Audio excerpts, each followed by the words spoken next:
మీరు స్పందించకపోతే ఎట్లా అనేది చాలా భారీగా వచ్చింది. సార్ మరొక కీలకమైన అంశం, సరే ఈ వీడియోలు ఫుటేజ్లు ఇవన్నీ కూడా పెట్టమన్నారు. అలాగే మహిళా జర్నలిస్టుల మీద, కొంతమంది మహిళల మీద అరాచక శక్తులు ఇందులో మోకలుగా చేరినవి, కావాలని చెప్పి ప్రభుత్వాన్ని అస్థిరపరచడానికి చేస్తున్నాయని.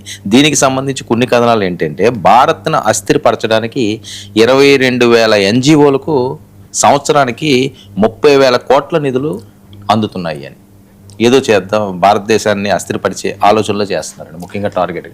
ఇప్పుడు ఢిల్లీలో హై టెన్షన్ ఉంది. మీరు చెప్పేది కూడా నేను ఎలాగ వీళ్ళు డీల్ విత్ ఢిల్లీలో అదనపు బలగాలు దిగాయి. అదనపు బలగాలు దిగి నిన్ననే పోలీసులు ఎక్కువ ఉన్నారు, ఈరోజు ఇంకా మొత్తం మీడియా అంతా చాలా భారీ ఎత్తున చైనా ఏజెంట్ వచ్చారు, ద్రోహులు వచ్చారు, ఇదిగో మీరు అన్నట్టుగా విదేశీ శక్తులు వచ్చారు. ఇదంతా ఓపెన్గా టీవీల ముందు ప్రజల ముందు జరిగినటువంటి ఆందోళన కదండి. మీరు అంతమంది పోలీసులు ఉన్నారు అంటే జంతర్ మంతర్లో అంత కేంద్ర స్థానంలోకి వచ్చి విదేశీ ఏజెంట్లు ఏదో చేస్తుంటే తెలుసుకోలేనంత అసమర్థంగా ఉందా భారతదేశంలో నిఘా విభాగం? మాట్లాడితే ప్రతి ఖాతాను తనిఖీ చేస్తున్నారే, అలాంటివి ఉంటే పట్టుకోలేరా? నిజం చెప్పాలంటే నిన్న విద్యార్థులు మీడియా మీద కూడా కొంచెం విరుచుకుపడ్డారు. గోడీ మీడియా అంటే మీకు తెలుసు కదా, మోడీ ఒళ్ళో కూర్చొని ఉంటుంది అని. సో ఈ గోడీ మీడియా అన్నది పచ్చి అబద్ధాలు ప్రచారం చేస్తుందని వాళ్ళ మీద విరుచుకుపడ్డారు. సరే, విద్యార్థులు అలా వెళ్ళటం అంటే అందరూ కాదు, కొందరు, అది పొరపాటు అయినప్పటికీ కూడా ఈ దుష్ప్రచారం చేయటం, ఇదేదో కుట్రదారులు చేస్తున్నారు, కుట్ర శక్తులు చేస్తున్నారు అన్నట్టుగా దీని మీద ఒక బురద చల్లి విష ప్రచారం చేయటం కూడా చెల్లుబాటు అయ్యేది కాదు.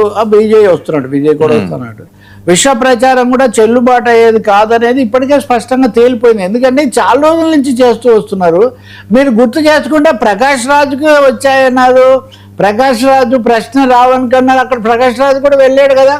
కాబట్టి ఎవరు వెళ్తే వాళ్ళందరూ విదేశీ ఏజెంట్లు అంటే భారత ప్రతిపక్ష నాయకుడు కూడా విదేశీ ఏజెంట్ ఆ మాట కూడా అన్నాడు ఒక బీజేపీ నాయకుడు. రాహుల్ గాంధీ విదేశీ నిధుల సహాయంతో ఇదంతా చేస్తున్నారని. ఇలా మన దేశ నాయకులను, మన ఉద్యమాలను, మన నిరసనలు మనమే అవమానించుకుంటే, మనం ప్రతిపక్షంలో ఉంటేనేమో అన్నా హజారే దీక్ష గొప్పదా, మనం అధికారంలో ఉంటేనేమో విద్యార్థులు అందరూ వచ్చి చేస్తే వాళ్ళందరూ ద్రోహుల. ఏం సార్ ఈ ప్రచారం? ఈ దుష్ప్రచారం బెడిచి కొట్టింది కాబట్టి నిన్న విద్యార్థుల్లో ఆందోళన వచ్చింది. ఇప్పుడు అందుకే వాళ్ళు అడుగుతున్నారు, వీళ్ళ మీద మీరు కేసులు ఇవన్నీ కూడా లేకుండా చేస్తామని ముందు మాట ఇవ్వండి, తర్వాత మేము అప్పుడు నిరాదీక్ష విరమిస్తామని. ఈ విధంగా నాకు ఇప్పుడు కాదు, గత నుంచి పాలకులు ఇలా చెప్పడం ఒక అలవాటు. అది ఆ దుష్ప్రచారాలు అయితే నిలబడేది లేదు. మరి నిన్న కూడా చెప్పాను నేను, RSSకు నిధులు ఎక్కడి నుంచి వచ్చాయంటే ఇంతవరకు మీరు ట్రాన్స్పరెంట్గా చెప్పారా? చెప్పలేదే. కాబట్టి విద్యార్థులు అక్కడ ఆందోళన చెంది ఒక మాట చూడండి మీరు, ప్రకాష్ రాజు ఒక్కరే కాదు, అనేక మంది, షబానా ఆజ్మీ కాదు, జావేద్ అఖ్తర్ కాదు, సల్మాన్ ఖాన్ కూడా నిన్న ఆయన చాలా స్పష్టంగా నేను మద్దతు తెలుపుతున్నాను విద్యార్థులకు అన్నారు. విజయ్, తమిళనాడు సీఎం విజయ్, ఆయన నటుడు ప్లస్ ఇంకోటి. ఒకటే దురదృష్టం, మన తెలుగు పరిశ్రమ నుంచి దక్షిణాదికి చెందిన ప్రకాష్ రాజు వెళ్ళడం తప్ప తెలుగు పరిశ్రమ నుంచి ఒక్క ప్రముఖ నటుడు కానీ, ఒక ప్రముఖమైన వాళ్ళు కానీ ఎవరు బలపరచట్లేదు. ఒకరిద్దరు బలపరిచారు మన తప్ప, కీలకమైన ప్రముఖ నటులు ఎవరు లేరు ఒక విధంగా చెప్పాలండి. ఇప్పుడు విజయ్ ముఖ్యమంత్రి నటుడు, ఆయన సినిమా కూడా ఇప్పుడే విడుదలైంది. వాస్తవంగా ఒక ముఖ్యమంత్రి ఉండగా సినిమా విడుదల అవటం ఒక అరుదైన ఇది కూడా చూస్తున్నాం మనం. కాబట్టి మద్దతు పెరుగుతుందే కానీ తగ్గడం లేదు.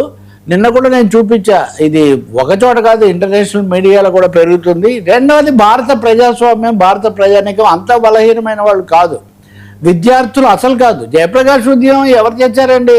ఇందిరాగాంధీ ఎమర్జెన్సీ పెట్టినప్పుడు, లేదా VP సింగ్ ఉద్యమానికి ఎవరున్నారండి?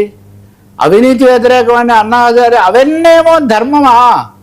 మోదీని కూడా ఏమో అంటలేదు కదా. ధర్మేంద్ర ప్రధాన్ ఒక్కడు రాజీనామా చేయాలని ఉద్యమం చేస్తే దీనికి విదేశాలు కావాలండి. అంతకుముందు ఎంతమంది రాజీనామాలు చేయలేదు. కాబట్టి దుష్ప్రచారాలు, విష ప్రచారాలు, మాట్లాడితే విదేశాలతో అంటగట్టడాలు, ఇవన్నీ కొట్టేశారు. ఇప్పుడు న్యూస్ క్లిక్ ఉంది, అది విదేశీ నిధులతో వచ్చిందన్నారు.